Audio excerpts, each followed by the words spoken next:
साथियों, अब की बार ना हमने डेमो करके देखा है। ये देख सकते हैं अपनी टमाटर की फसल है। एक साइड टमाटर है और एक साइड हमने प्याज लगा रखी है, यानी दोहरी खेती कर रखी है। और बेड बना करके चौड़े चौड़े 3-3 फुट के जो बेड है वो बना करके फिर हमने यहाँ पर टमाटर की पौध को ट्रांसप्लांट किया गया है। वैरायटी की बात करें तो बासप कंपनी की 2853 वैरायटी है, जो कि बहुत ही दमदार उत्पादन देती है। 2-3 साल हो गए इसको लगाते हुए। और थोड़ा सा हमने डेमो भी किया है। डेमो का मतलब ये तो समतल ज़मीन पर ही है, इसके प्लांट इस बेड के ऊपर आ जाएंगे। थोड़ा सा हमने स्केटिंग की है यहाँ पर। स्केटिंग का मतलब टमाटर के पौधों को रस्सी के माध्यम से बांस गाड़ करके ऊपर चढ़ाया है बेल को। ये देखिए इस प्रकार से, ये देखो भाई, हमने वहाँ पर बांस गाड़े हैं लगभग 15-15, 20-20 फुट की दूरी पर। फिर उसके अंदर बीच में तार दिया सपोर्ट के लिए, एक ऊपर दिया है, और फिर एक रस्सी के माध्यम से टमाटर का जो प्लांट है ना, इसके ऊपर यहाँ से गांठ लगा करके इसके ऊपर लपेट करके इस प्रकार से ऊपर चढ़ाया है इसको। जैसे जैसे प्लांट ऊपर चढ़ता जाएगा ये अपने आप ग्रोथ करता जाएगा। और फ्रूटिंग देखिए, ये देखो भाई, 2, 4, 6 और 1, 7, एक एक गुच्छे में 7-7, एक ये वाला 8। इस प्रकार से फ्रूटिंग है। देखिए इस गुच्छे में इतनी आएगी, आगे इस गुच्छे में भी इतनी आएगी। और इस टमाटर को लगाए हुए लगभग मान के चलो ट्रांसप्लांट के 65 दिन हो चुके हैं। 65 दिन के आसपास इसको लगाए हुए हो चुके हैं। और हमने इसकी 3G कटिंग भी कर दी है। काफ़ी साथियों को पता नहीं होगा 3G कटिंग क्या होती है।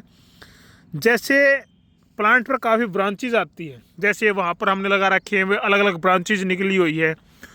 अगर स्केटिंग करके आप टमाटर की खेती करते हो, बेल को ऊपर चढ़ाना चाहते हो, तो आपको 3G कटिंग करना बहुत ही आवश्यक है, वरना आपका जो प्लांट है वो ऊपर नहीं चढ़ पाएगा। जैसे ये पौधा है, इसकी यहाँ पर ब्रांच निकली तो हमने कैंची से यहाँ से काट दी। यहाँ पर ब्रांच निकली तो इसको यहाँ से कैंची से काट दिया। यहाँ पर निकली तो ऐसे काट दिया।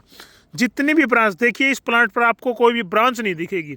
ये सिर्फ पत्ता है, ये फ्रूटिंग का ब्रांच है, ये लगी रहने देनी है फ्रूटिंग वाली। साथ में ये पत्ता है, ये पत्ता ये फ्रूटिंग की है, ये पत्ता ये पत्ता है। इस पर कोई भी आपको ब्रांच नहीं दिखेगी। जैसे ऊपर ये ब्रांच निकल रही है, देखो ये ब्रांच निकल रही है छोटी सी, इसको थोड़ी दिन में काट देंगे। तो कहने का मतलब क्या है, जितना वर्कलोड लोड है ना प्लांट के ऊपर नहीं पड़ेगा, फ्रूटिंग के ऊपर लोड आएगा। फ्रूटिंग फिर बहुत ही बेहतरीन होगी। जैसे अमरूद में करते हैं ना, एक प्लांट पर मान के चलो 50 फ्रूट लगे हुए हैं, तो हमें उसके अंदर करीब 15 ही फ्रूट रखने हैं। अगर आपको अच्छा क्वालिटी का फ्रूट चाहिए, चमक चाहिए, वेट चाहिए, स्वाद चाहिए, एक तो पावर मिलेगी 50 फ्रूट को, एक मिलेगी 15 फ्रूट को, तो कैसा रहेगा, उत्पादन अपने आप ही बेस्ट रहेगा। वैसे ही टेक्निक हमने यहाँ पर लगाई है 3G कटिंग करने के बाद। इस प्रकार से सभी प्लांटों की, देखिए एक पर नहीं, सभी प्लांटों की हमने ब्रांचेज काट दी है, ये देखिए। और इसके ऊपर चढ़ाने का जो प्रोसेस है वो हमने शुरू कर दिया है। यहाँ पर देखिए, ये पत्ता है, ये फ्रूट है, ब्रांच कहीं भी नहीं है। ये वाली ब्रांच हमने काट दी, नीचे वाली काट दी, ऊपर वाली काट दी। तो इस प्रकार से ऊपर चढ़ती रहेगी अभी। और ये बेल जो है ना टमाटर की, ये मान के चलो 10-10 फुट 12-12 फुट की हो जाएगी। फिर इस पर टमाटर लगने स्टार्ट हो जाएंगे। जैसे जैसे इसमें फ्रूटिंग तैयार होती रहेगी, हार्वेस्टिंग इसकी करते रहेंगे। तो इस टेक्निक से भी एक तो उत्पादन अच्छा लगता है। अभी हम डेमो करके देख रहे हैं, जैसे हमने खेत में लगा रखी है, समतल ज़मीन पर है, इस स्केटिंग पर है। तो डेमो करके इसलिए देखे, अब की बार अगर हमें इस एक बेड में, एक बेड पूरा बेड है लगभग मान के चलो 100-150 प्लांट के आसपास है, तो इस पे हमें अंदाज़ा हो जाएगा। तो मैं किसान साथियों को यही कहना चाहूँगा, पहले आप करके देखें। अगर अच्छा रिस्पॉन्स आपको मिलता है, अच्छा आपको सीखने को मिलता है, आपको भी पता हमें भी पता लग जाएगा कि स्केटिंग से कितना फ़ायदा है, कितना नुकसान है, कितनी लेबर लगती है, क्या क्या इसमें होता है, आंधी आए तूफान आए तो इस पर क्या प्रभाव पड़ता है, बीमारी ज़्यादा आती है कम आती है, वो हमें अनुभव हो जाएंगे। तो हम अगले साल इसको बड़े स्केल पर कर पाएंगे। अगर हम स्टार्टिंग से पूरे खेत में बांस गाड़ दिए, तार लगा दिए, स्केटिंग कर दी, 3G कटिंग कर दी, बाई चांस भाव ना आया, आंधी के अंदर ये पूरा स्ट्रक्चर गिर गया, और भी काफ़ी चीज़ें, बीमारियां, ब्लाइट आ गई, तो उसमें हमारा लॉस ना हो।